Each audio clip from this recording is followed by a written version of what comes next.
The action model.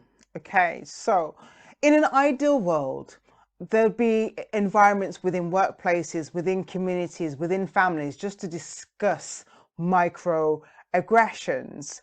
There'll be policies within workplaces to deal with them.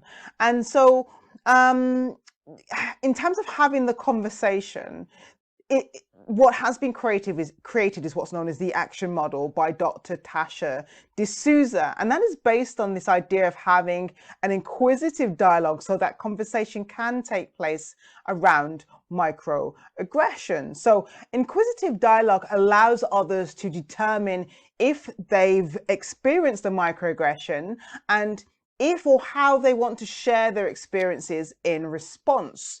This practice also centers the understanding and sharing of perspectives and experiences rather than a debate on semantics. So it's just saying that it gives a person or people the opportunity to talk about microaggressions and identify, well, was it a microaggression? And to share how they feel, and others get to take part in that discussion as well. And it aids learning. So we're going to go through the action model, which is based on an inquisitive dialogue. Now, this was originally created for classrooms, but it is now being used within organizations.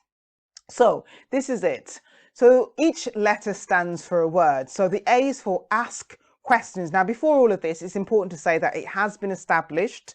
The assumption is that it's been established with this group of people that whenever microaggressions come up, we're going to discuss them. Whenever it's possible, we're going to engage in an inquisitive dialogue around this to aid our learning. Okay, this wouldn't happen without having that discussion first. Okay, so A is for ask questions.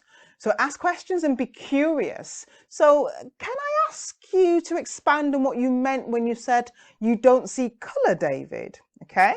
And then what you want to do is to do C, which is to carefully listen, actively listen. That means clarifying what you heard and listening to understand and not to respond. Then you want to tell others what you observed. That's the T. So I noticed some staff members looked really uncomfortable when that statement was made. What were some of the thoughts going through your minds when you heard that? Be very careful not to finger point and to blame David. It's not about that. We're just opening up the conversation, okay?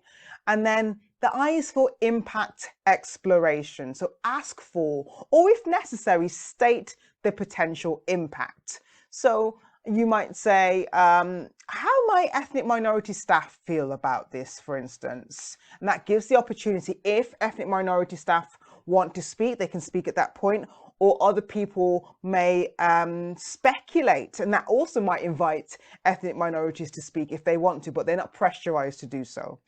What impact might this seemingly harmless statement have on this group?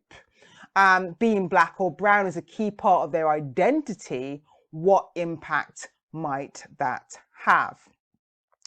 And then you want to own your thoughts around the feelings around that impact. So in my experience, when a huge part of a person's identity is denied, they then do not feel as though they can bring their whole authentic selves into the environment. So I would like to think that everyone holds one another in equal regard and welcomes authenticity. Okay, so you're surrounding it, so you're really saying, owning how you feel. Okay, you're not telling everybody how to feel, but you're saying, look, this is what I think and this is how I feel around the impact. Okay, I want everyone to feel welcome in this environment.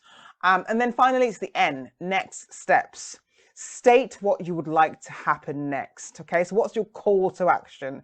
In future, it would be great to consider how such statements related to a person's skin color, no matter how well intended, can cause unintentional harm to ethnic minorities. So I really want you to consider how those statements can cause unintentional harm to ethnic minorities. So in that way, what you've done is you've opened up the dialogue. You haven't pointed fingers. You haven't made the ethnic minorities speak. You haven't said, David, explain yourself. But you've opened up the conversation. Now, it's really important that this doesn't come across as a telling off, because that's not what it is. Everybody has to know in advance that when we have these conversations, they're about learning. They might feel a little bit uncomfortable, but ultimately it's to aid your learning, but also to enable ethnic minorities to feel more welcome in the environment.